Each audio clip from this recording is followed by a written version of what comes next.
Minister, great to have you, especially on a day like that where we found out that Cambodia is going to be hit as well with 10% forced labor, 301 tariffs.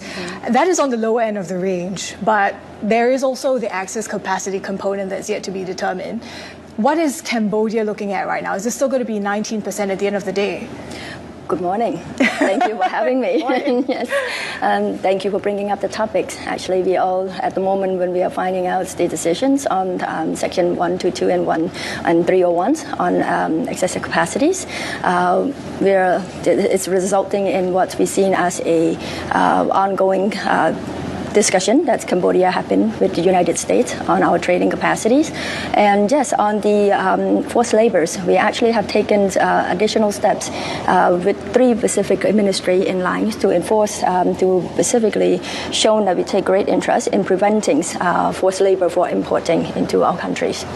So with that, we know is that the ability to maintain below 19% is a possibility for Cambodia.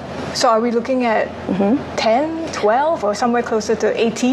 Within the range, that and also the fact that Cambodia is also on the negotiating path for a quotas systems with the United States as well, alongside with other few trading partners like Bangladesh, Indonesia, Malaysia, for specifically sourcing raw materials for garments from the United States and to be processed and re-imported back into the United States quota-free and duty-free on that sense. Does that make sense for Cambodia manufacturing and supply chains though? Very much. Our integrated vertical integration for garments is actually quite responsive to the raw material that's coming in. So, with finer quality resulting in finer outcomes of the product itself. The sourcings, the more the better, and our ability to be able to adapt and actually reducing the final cost of the products is what allow Cambodia to remain competitive in this sense. What else is the U.S. requesting while these tariff negotiations are ongoing? Many are on trade and custom duties facilitations.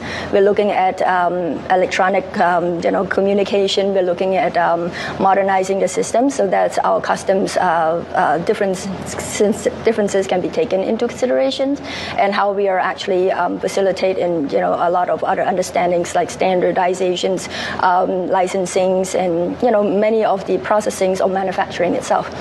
So to us, those are great conversation as some of the very things that Cambodia has on our own agendas when we are gearing up to ready for graduation from LDC status in 2029. Cambodia also having conversations with China, recently signing an MOU and trying to get some form of agreement that whatever trade agreements are signed with other third parties will not come at the expense of China. How did that come about? Who initiated that? Well, this is a mutual understandings from Cambodia and China as great partnership with each other. Which China asked for? Yes, it was initiated by China with our participation in all of this. What's important is that it's a great thing you bring it up, because one great point I want to be able to share with you this morning is the fact that how Cambodia has always been remaining an open and reliable trading partners. So an MOU of such that we signed with China indicated how open and transparent we are, and how we take in serious considerations the interests of our trading partners, and to ensure that the sovereignty of Cambodia is also taken into account, and the sovereignties and the economic interests of our trading partners, all of our trading partners, are taken to interest, and this through a proper consultation. How is that going to work though? Because to not do things at the expense of China at a time where the U.S. is still Cambodia's largest export market, and if push comes to shove, what realistically can be done? Actually, a lot easier than you think.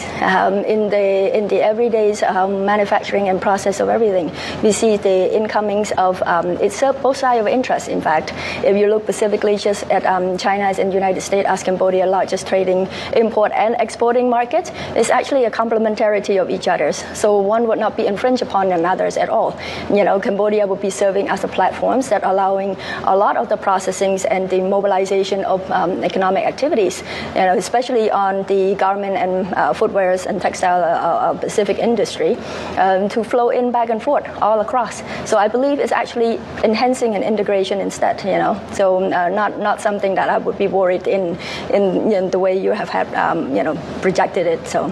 What about worries given the border conflict, given how, trade is not coming in via the land border, and Cambodia did take in a lot of raw materials from Thailand prior to the conflict breaking out. How has Cambodian manufacturing adjusted? They have been adjusting quite well. It has been 1 year, despite the fact that land borders has been, a unilateral closure by the Thai side. But through the seaport and through the airport, it's still an ongoing. Thailand, as Cambodia's +1 corridors, has always been serving. But also at the same time, Cambodia has many other corridors that we are working on. Whether it's with Vietnam and with Laos. So therefore, the trade routes is actually reconfigured itself, and we also diversifying our importing some markets as well. So that we see a rising trend. And, all of this is projected and indicated with our exporting numbers that still continue to be on the rise, which is surprising given the facts that surprising to the publics, but not to us. We have been. It's not enough to offset completely, though, right? What you're taking in from China or Vietnam in raw materials, because there's still quite a sizable reliance on Thai raw materials. Well, it's still the nearest is always the best, of course, and sourcing costs its logistic costs, and all of that. But at the same time, diversifying our importing markets has been serving us of great interest. With this, many other trading partners have been able to, lock into agreements with each other. So we are able to source far more. And what's important, we are sourcing from domestic right now. So that's what we are actually deeply integrating within and doing that vertical integration I mentioned earlier. Yes. How is all these near-term challenges, if we can put it that way, actually, maybe diverting from some of the longer-term reforms that Cambodia does have to undertake because it loses least developed country status by 2029. Cambodia needs to start exporting higher value products, making higher value products. That being said, actually, LDC's graduation is not a finish line. It's actually a milestone. And for us, it's reflecting the hard-earned, and the sound policy that we have had all this time in order to achieve this particular milestone. So the next phase of growth for us is actually on, a domestic enhancement and competition in order to further integrate ourselves globally. And that's what it is. So yes, SMEs actually appear to be facing a short-term shock and challenges, but not without our very responsive governmental policies in order to re-coordinate and be able to remain agile and responsive to their needs. And that being said, a lot of the trade processing, a lot of the trade facilitation are undergoing right now in order to modernize and facilitate them and be able to stay on path. So that small shock here and there will not destroy our resilience.